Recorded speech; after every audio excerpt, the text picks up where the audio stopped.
What's up, guys? This is Clark Knives here, and today I'm going to be trying to get this in my falcon. I got the old one. It's a little fallen apart and everything. I probably could have put it back together, but I work at O'Reilly's and I got a good deal on this, so I was like, why not just put a whole new one in it, just because we're already here. And I had a new tumbler anyways, so I'm gonna try and figure out how to put this tumbler in this switch. I threw the box and the instructions away for the tumbler, so hopefully this thing tells us what we need to do.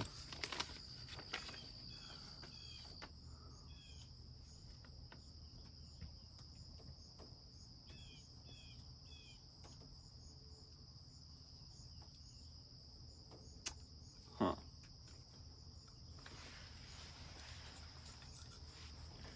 So, things gonna be, I'm sitting on my front porch here if you can't, or my front door steps.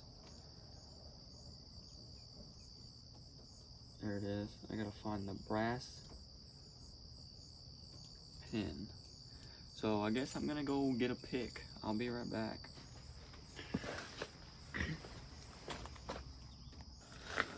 Alright, let's see here. So we got the pick. This is very confusing for no reason. Okay. Let me take this other key off. It's kind of getting in my way.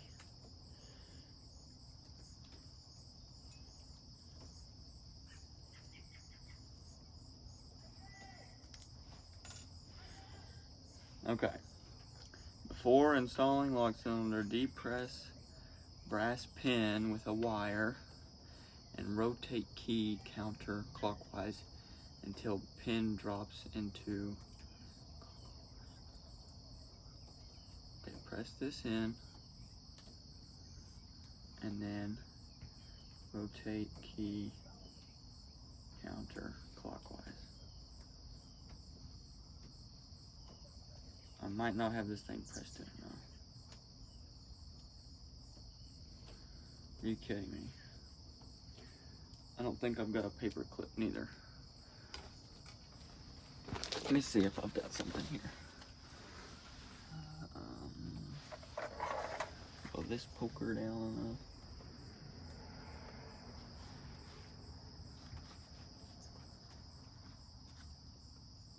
Hey, there we go. I got it.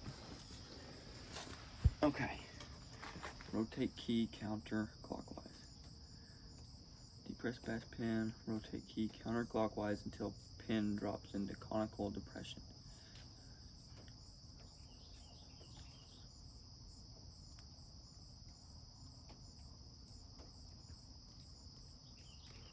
I don't know. I guess. We'll see. We'll find out. And then this thing's gonna go, let's see, like this.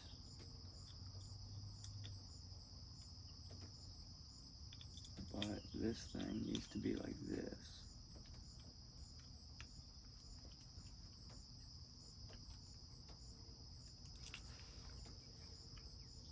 On some vehicles, it may be necessary to file an additional slot in the ignition switch bezel as indicated below. I'm about half dumb when it comes to stuff like this. Oh my goodness. Yeah, that's not gonna work. Okay, hang on. I think I know what to do now. Let's press this.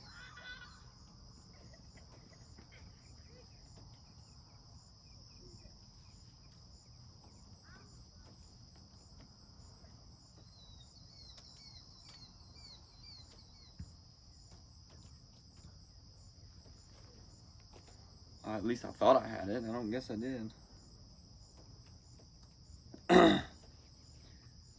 Okay. I'm getting very confused here. Key comes out.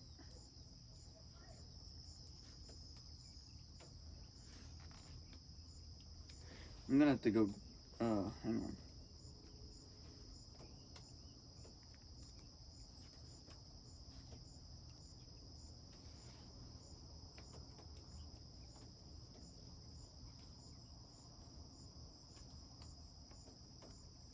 There we go.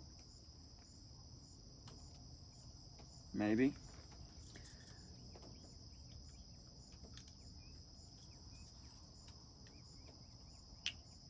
Oh. Got it.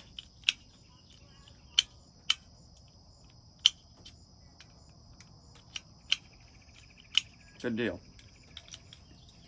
So we got that figured out. I was pushing the pin in too far is what I was doing.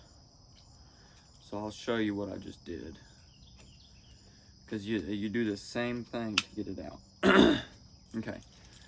So I don't know if you can see, but there's a little hole right there on the bottom of the lock cylinder. And what you do is you just barely push that pin and you'll turn the key counterclockwise. See, now I can take it out. So that's pretty easy. You have to have a key for this or else it won't work. I mean, you could drill it out and then you could take it out. But yesterday I just took a screwdriver and jammed it in the old one and just turned it until it busted, and then it came. I'm pretty sure that's why this whole thing broke, but long story short, if you can't get yours out, you can just take this whole thing out and replace the entire thing. This was probably like 12 bucks for just a normal customer, and this might be like 20, so you're not really out much if you have to replace the whole thing. But I'm gonna see if I can't get this in the car, and then we'll see if it'll turn on. Well, here, y'all come with me.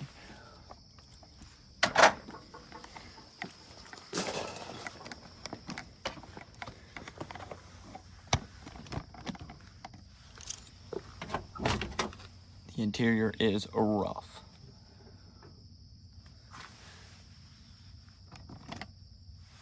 Okay.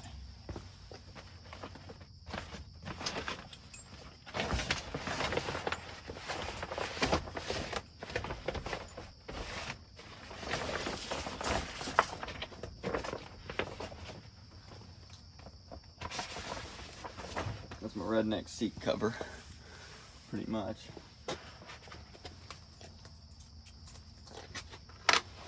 And then this, here is the plug that plugs into this.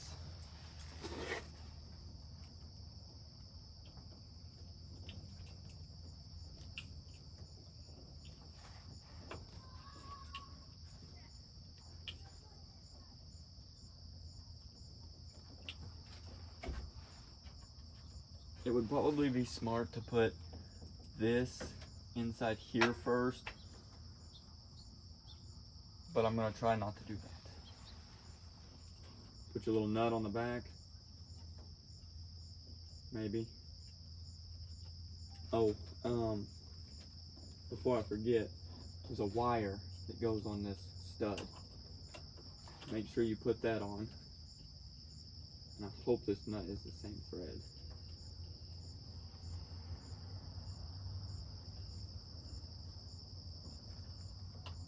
I don't think it is.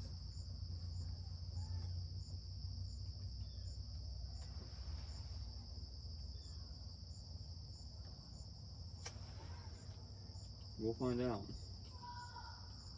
It spins, it's just real tough. Oh, there we go. Yeah, that's right.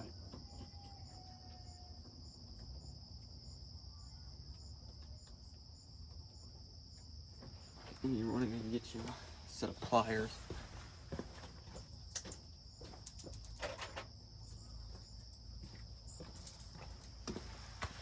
If you haven't ever heard of Nipix, you need to get you a pair of these. These are the best pliers in the earth. Okay.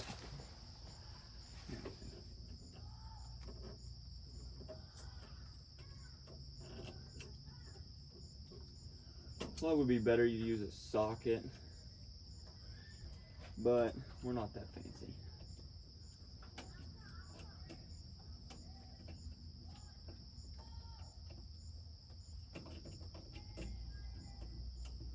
That, and I'm not really right-handed, so this kind of sucks.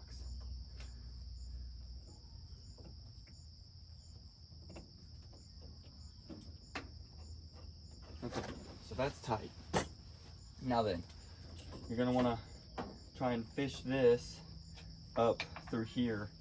And what you'll do is you'll push and turn a certain way, and that'll pretty much lock it in place.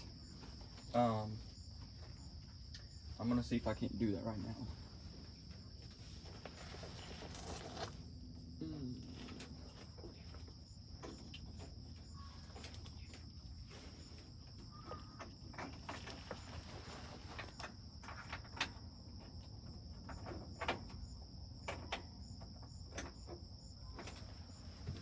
And I was afraid of this happening, so I'm glad I got it on camera.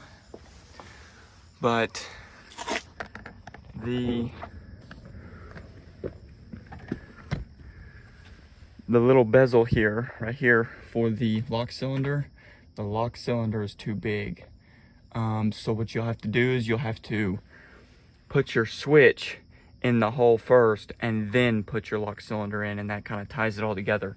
I was afraid of that happening, so I'm going to end the video right here just for a split second so that I can take care of that. Okay, so after about 30 minutes of finagling, I finally figured it out. You do have to put this in first, but most of the time, where'd my other one go? I'll show you. Where'd the other one go? I just had it. This is like 99% of what you do whenever you work on a car like this. You have something, you set it down, and then you can't find it for like the rest of the day. I know I set it down on the floor, I'm pretty sure.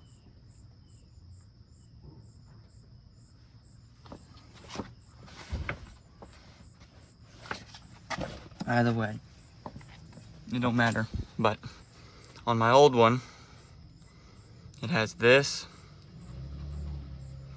and this, but it doesn't have this, the cutouts. So what it meant by filing is I'm gonna have to, you still can't see it very well, but I'm gonna have to file a little ridge in this little thing right here. If I wasn't wanting to keep it original, I wouldn't even worry about it, but I want to keep it nice and everything, so that's what I'm going to be doing. And for my little brother watching, I know that this kind of makes you want to work on a car like this, but 99% of working on a vehicle is doing small, stupid, annoying, boring tasks like this. This is not fun. I am not happy about this because now I'm gonna have to sit here and file on that thing for about an hour and a half just so that I can get this in there so that I can turn the car on from the inside. So, okay, so finally, after a little bit of sanding or filing with these little files, I actually got these at Walmart, and I'll be honest with you, these things are very handy. And I guess since that was just like really old, and it's really kind of brittle metal, to be honest. So whenever I was filing, it really didn't take me that long. So I finally got the key in, and it finally turns. You can see, I don't know if you can see the lights, but the lights are actually on. But the only bad thing is, can you see that still? Yeah. I've got it very loose, so you've got to push it to hold it so that it doesn't move. It does not start, so I don't know what the deal is with that. We're gonna have to figure that out. But yeah, I'm gonna try not to make this video like super in-depth, just because I don't have a whole lot of storage on my phone. So I'm just going to tinker with stuff and come back with updates and stuff like that, and maybe do a little bit of working. But as far as that goes, we finally have a key and it works. So now I gotta dig in and find out why it will not kick it over. But we'll see y'all. All right, so it didn't really take much figuring out to figure out why the key wouldn't kick it over. I had actually taken these two wires off so that I could jump the solenoid from outside the vehicle. So I just put these two wires back on and come over here, back to the inside of the car. Turn it on, you see we got lights. And finally, we have power. So this car will officially run down the road as soon as I get the fuel system and the tires figured out. We did change the oil last night. As you can see, I got a brand new Wix oil filter on there. My pan is still under there. That way the filter drains out completely. I took the old oil back to O'Reilly's. Yeah, we got to figure this fuel system out right here. We can get this wire out of here. This was my hot wire to the coil, to the battery.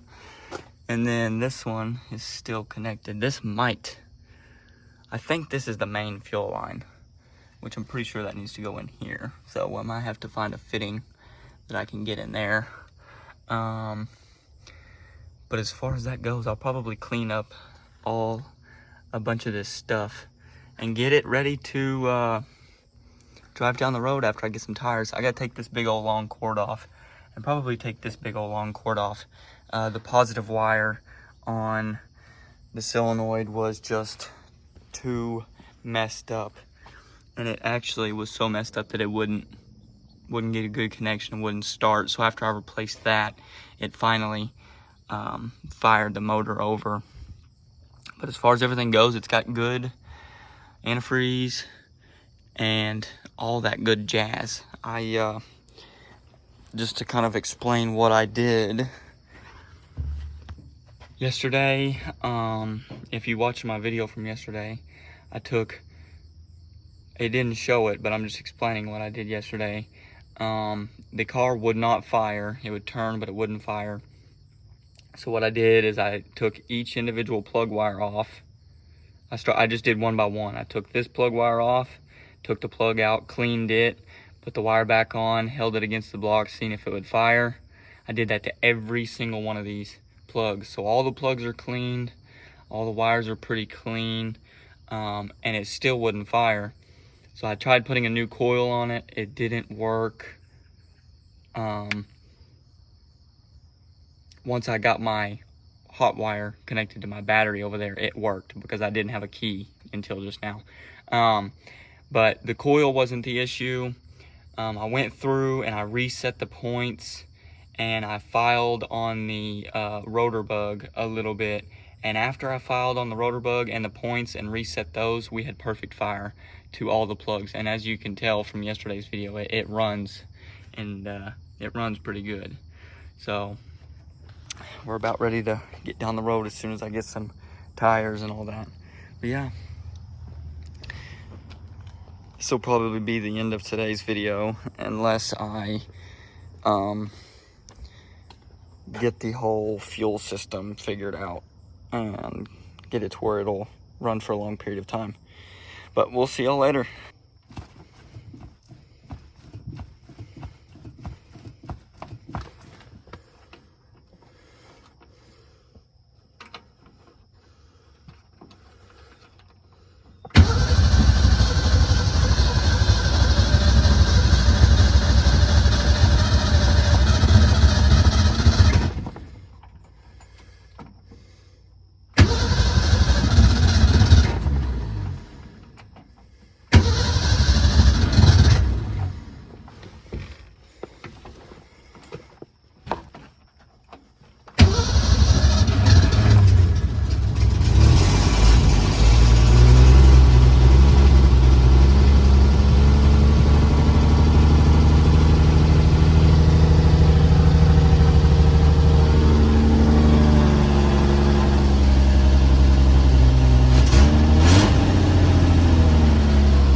So I've been working on this Falcon most of the day here, and I've got a lot of it done, but now I'm trying to make a makeshift fuel tank for the time being, just to see if I can get it running down the road after I get some tires. But I ran into a little bit of issue. My fuel pump, the hose on the main line was rotted, but I guess back then they had these fittings that went into your fuel pumps, and the hose was crimped on there, as you can see. So I like watching a lot of Vice Grip Garage, and I'm doing this project kind of on a budget, and I really don't want to spend money on another fitting. So what I'm going to do is I'm going to take a little hacksaw, and I'm going to cut, hang on. I'm going to take a little hacksaw, and I'm going to cut right around here where this little shroud will come off, and then I'll use this as a nipple and hose clamp it. I just thought that y'all would think that's kind of neat. Like I said, kind of stay tuned for more. I know this video is just kind of all over the place, but I figured this would be kind of cool to show y'all. And that's what I'm going to do. And then I'm going to screw it back on, throw my hose on it, and we're going to see if it'll go down the road. Well, I ain't got tires, so it won't go down the road, but we're going to see if it'll stay running on its own after a while. And then I'm going to probably put it in gear and see if it'll try to move. If it'll try to move, then I'll get tires and see. But stay tuned. We'll see y'all later. Well, that worked surprisingly well. And I took a punch through that to add a little bit of a taper, so that should work. Well, I'm finally done for the day, I think, for now at least. And we got the whole thing pretty well cleaned up. I got my seat cover here, redneck seat cover. This door doesn't stay open and it makes me mad. But I got the floors all vacuumed out. You can see there's 2 holes right there. You can't see the floor over there, but I don't know if y'all seen it before, but everything was just disgusting. I got the draping headliner tore out, and I vacuumed the top. I vacuumed the dash just a little bit, and then sprayed some odor eliminator on those seats just for the time being. As far as everything goes with this, I kind of cleaned up the plug wires to get those out of the way a little bit. There's my fuel hose. It's ran to my fuel tank just down there. For some reason, I'm not getting fuel through the fuel pump. I think it's gonna be a bad fuel pump. I'm not too sure though. But as you can see, the new line is my fuel line. I think that's hooked up right. If it's hooked up wrong, definitely let me know, because I am kind of thrown for a loop. Apparently this line is just vacuum for the windshield wipers, which I did have it plugged in at one point, so I don't think that's the reason. And then of course you can see that line's plugged up, goes straight to my fuel pump. This line comes up around here, around. And you know what? That might be the main fuel line, but I don't understand, because this line right here, where does it go? Come on. Yeah, it's that one right there, which I'm not sure why that one's not working. But either way, I do believe I'm done for the day. I might tinker with it just a tad bit more. If I figure it out, I'll let you know. But as far as that goes, I'm done for the day. Hope y'all enjoyed the video. Go ahead and like, comment, subscribe. Peace. Right here, hang on, I'll show y'all. I'll show y'all the whole car. Here's the bad mama jamma. It's a pretty straight old car. Pretty straight old car.